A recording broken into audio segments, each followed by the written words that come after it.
என்னுடைய பால்ய பருவத்தில், அதாவது சுமார் 70 வருடங்களுக்கு முன்னர், கொழும்பில் கம்பக வெதமஹத்யா என்ற வைத்தியர்களிடமும் யாழ்ப்பாணத்தில் பசுபதி, அண்ணாமலை போன்ற சுதேச வைத்தியர்களிடமுமே நாங்கள் மருந்து வாங்கி சாப்பிடுவோம். வேலைத்தேய டாக்டர்களிடம் போவதில்லை அந்த காலத்திலே. எனினும் எமது மேல்நாட்டு மோகம் காரணமாகவும் இலகுவாக மருந்துகளை உள்ளெடுக்கக்கூடிய தன்மை காரணமாகவும் மேல்நாட்டு வைத்தியத்தை நோக்கி நாங்கள் யாவரும் மெல்ல மெல்ல நகரத் தொடங்கினோம். ஆனால் நிலைமையோ வேறு விதமாக மாறியது. மேல்நாட்டு மருந்துகளை உற்பத்தி செய்யக்கூடிய வளர்ச்சி அடைந்த நாடுகளில் உள்ள மக்கள் தமது மேலத்தேய மருத்துவ சிகிச்சை முறைமைகளை விடுத்து கீழைத்தேய முறையில் காணப்பட்ட மூலிகை மருத்துவத்தில் நாட்டம் கொள்ள தொடங்கினார். இன்று பெருவாரியான மக்கள் வளர்ச்சி அடைந்த பல நாடுகளிலே, அந்த நாடுகளில் இருந்து இந்தியாவை நோக்கி சுதேச மருத்துவ அல்லது சித்த மருத்துவ சேவைகளை பெற்றுக்கொள்வதற்காக படையெடுப்பதை காணக்கூடியதாக இருக்கின்றது. சுமார் 10 வருடங்களுக்கு முன் நான் பெல்ஜியம் சென்ற போது அங்குள்ள ஒரு பெல்ஜிய வைத்திய நண்பர் மேலைத்தேயர் தான் மூலிகை மருந்துகளையே நோயாளர்களுக்கு சிபாரிசு செய்வதாக கூறினார். மேலைத்தேய மருந்துகளுக்கு பக்க விளைவுகள் இருப்பதாகவும் கூறினார். சுதேச மருத்துவ முறை பண்டைய காலம் தொட்டு ஒரு குடும்ப வைத்திய முறைமையாகவும் ஏனையோருக்கு கற்பிக்கப்படாமலும் அல்லது வெளிக்கொணரப்படாமலும் அதன் இரகசிய தன்மை பேணப்பட்டும் வந்தது. எனக்கு தெரிந்த சுதேச வைத்தியர் ஒருவருக்கு பிள்ளைகள் இல்லை. ஒரு சிங்கள வைத்தியர், அவருக்கு பிள்ளைகள் இல்லை. 7 பரம்பரையினர் பாவித்த மருத்துவ ஓலை சுவடிகள் அவரிடம் இருந்தன. எனக்கு காட்டினார். இவற்றை மைக்ரோஃபில்ம் செய்து வையுங்களே என்று கூறினேன். அதாவது நுண்படம் எடுத்து வருங்கால சந்ததியினருக்கு உதவி பண்ணுங்களே என்று கூறினேன். முடியாது, எனக்கு பிள்ளைகள் இல்லை என்றால் என் தொழிலை செய்ய இனி எவரும் என் குடும்பத்தில் இல்லை என்றால் நான் இவற்றை எரித்து விட்டுத்தான் சாவேன் என்று கூறினார். பிழையானவர்கள் கைகளுக்கு இவை சென்று அடையக்கூடாது என்றும் கூறினார். அது அவர்களுடைய கருத்து. அந்த வைத்திய முறைமை பாரம்பரியமாக அந்த வைத்தியத்தை செய்து கொண்டு வருபவர்களுக்குத்தான், அவர்கள் கைவசம்தான் இருக்க வேண்டும், பிழையானவர்களுடைய கைகளுக்கு அவை போகக்கூடாது என்பது அவர்களுடைய கருத்து. தன்வந்திரியில் இருந்து தங்களுடைய இந்த வைத்திய முறைமையை தொடங்கியது என்றெல்லாம் கூறுவார். இப்பேற்பட்ட மனோநிலைதான் மிக திறமை வாய்ந்ததும் மலிவானதுமான மருத்துவ முறைகள் அந்தந்த வைத்தியர்கள் காலமாகின்ற போது அவர்களுடன் சேர்ந்து அவை அழிந்து போனதை காணக்கூடியதாக இருந்தது. இன்று இசிஜி, எக்ஸ்ரே, சிடி ஸ்கேன் என பல நவீன மருத்துவ இயந்திர முறைகள் மூலம் உடலின் உள்ளே கண்டறியப்படுகின்ற பல நோய்களை சித்த மருத்துவ வைத்தியர்கள் கைநாடி மூலம் இலகுவில் கண்டறிந்து அதற்குரிய மருத்துவ சிகிச்சைகளை வழங்கி குணப்படுத்திய செய்திகள் நம்மிடையே உண்டு. அதே போன்று தீராத இடுப்பு வலி, முதுகு வலி போன்ற நோய்களையும் 30 நாட்கள் ஒரு மண்டலம் என தேகத்தை ஒத்தடம் கொடுக்கும் முறைமையின் மூலம் பலரை சுகதேகிகளாக மாற்றி இருக்கின்றார்கள் நமது சித்த மருத்துவர்கள். இவற்றையெல்லாம் இப்பொழுது காட்டிக் கொண்டிருக்கின்றார்கள் எங்களுடைய கண்காட்சியிலே.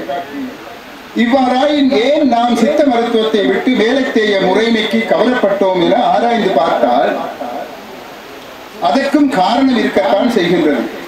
சித்த மருத்துவ முறையில் நாம் மருந்தெடுக்க சென்றால் வைத்தியரோ எமது நோயை பரிசோதித்து அதற்குரிய மருந்துகள், குளிகைகளை தந்துவிட்டு குளிகையை கற்பூரவள்ளி சாறு, வெற்றிலை சாறு, கற்கண்டு என பலவற்றுடன் சேர்த்து உண்ணுமாறு கூறுவார். அதனுடன் மட்டும் நின்றுவிட மாட்டார். நின்றுவிட்டாலும் பரவாயில்லை, அப்படி செய்ய மாட்டார். உணவுடன் பாகற்காய், பயற்றங்காய், பச்சை மிளகாய், வெண்டைக்காய், வேப்பிலை, பூசணி என்பன சேர்த்தலாகாது என பல கட்டுப்பாடுகளை விதிப்பார். அந்த அளவிலேயே நோயாளியின் அரைவாசி நோய் பயத்தினாலேயே தீர்ந்துவிடும். குளிகைச்சரையை மெல்ல வேலிக்குள் செருகிவிட்டு மருந்தும் வேண்டாம், மந்திரமும் வேண்டாம் என்று வீட்டிற்கு சென்று விடுவார்கள்.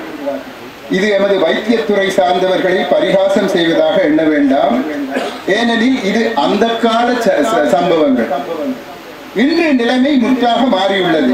இந்த கண்காட்சி எங்களுக்கு தருவதற்கு காரணமே இந்த மாறுபட்ட இந்த நிலைமையை எடுத்து காட்டுவதற்கு தான். இன்று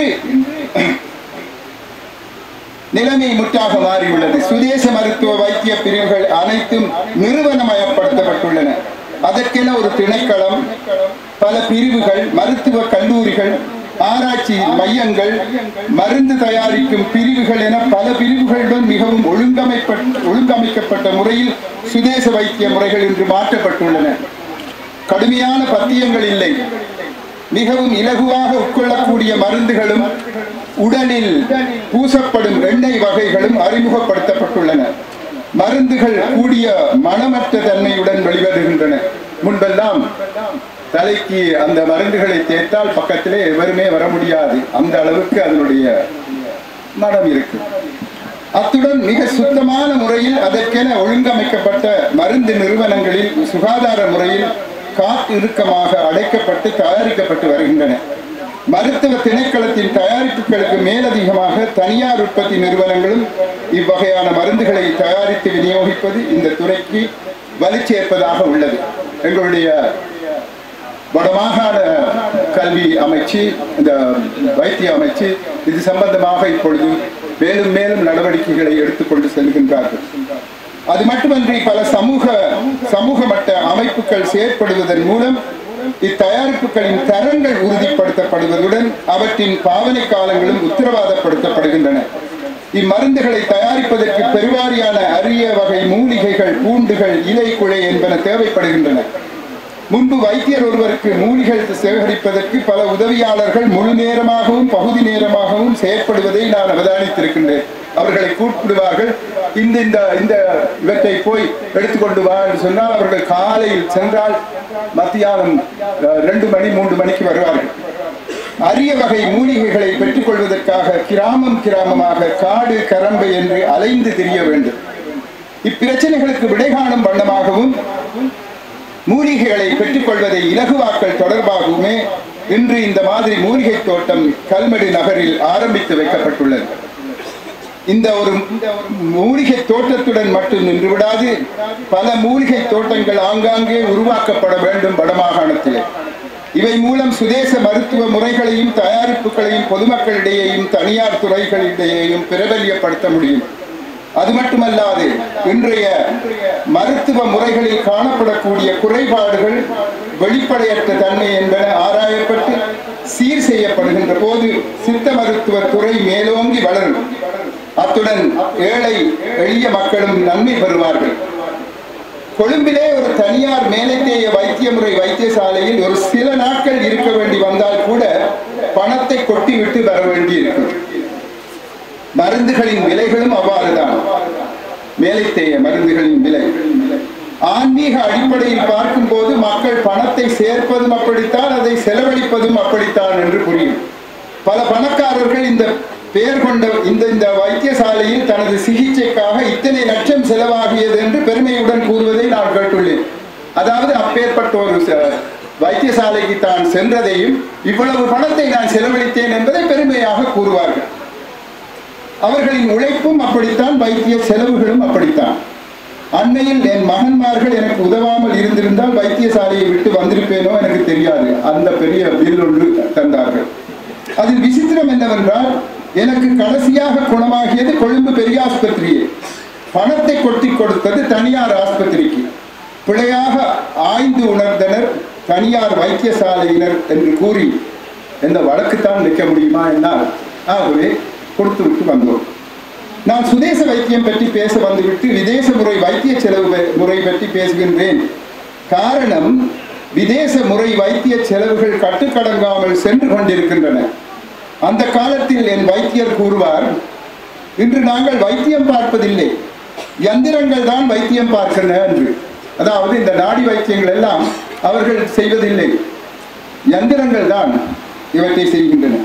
சுதேச வைத்திய முறையை மக்கள் புறக்கணித்ததற்கு காரணம் எமது வாழ்க்கையின் வேகம் கூடியமை. எதையாவது வாயில் போட்டுவிட்டு, அவர் கூறினார் இந்த கனடாலை போட்டுக்கொண்டு போவதை சம்பந்தமாக, எதையாவது வாயில் போட்டுவிட்டு அல்லது சிதற தூவிவிட்டு, அதாவது ஸ்ப்ரே பண்ணிவிட்டு போய்கொண்டே இருக்கத்தான் நாங்கள் ஆசைப்படுகின்றோம். தங்குமிடம் தரிப்பிடம் என்று இல்லாமல் ஓடிக்கொண்டே இருக்கத்தான் ஆசைப்படுகின்றோம். ஆனால் சுதேச மருத்துவ முறை எங்களை தரிப்பிடத்தில் தரை இறங்க வைக்கின்றது. ஆகவே அதை ஒரு கூட்டற்குறியாக, பிளஸ் பாயிண்டாக நாங்கள் எடுத்துக்கொள்ள வேண்டும். தங்கி நின்று மருந்தெடுத்து போக வழிவகுக்கின்றது சித்த மருத்துவ முறை. அம்முறையை அரவணைப்போமாக. வரவேற்போமாக. இன்று இந்திய துயர் உபஸ்தானிகர் இங்கு வந்திருப்பது எந்த அளவுக்கு அவர் கூட இந்த சித்த ஆயுர்வேதத்துக்கும் அந்த வைத்திய முறைகளுக்கும் முக்கியத்துவம் கொடுக்கின்றார் என்பதற்கு அது அத்தாட்சியாக அமைகின்றது. எனவே இச்சந்தர்ப்பத்தில் உங்கள் அனைவரையும் தனித்தனியாக வாழ்த்த முடியாவிடினும் உங்கள் ஒட்டுமொத்த பிரிவுகளையும் உங்கள் மருத்துவ முறையையும் வளர வேண்டும் என்று வாழ்த்துகின்றேன். மாகாண மூலிகை தோட்டங்கள் மலர வேண்டும் என்று வாழ்த்தி விடைபெறுகின்றேன். நன்றி, வணக்கம்.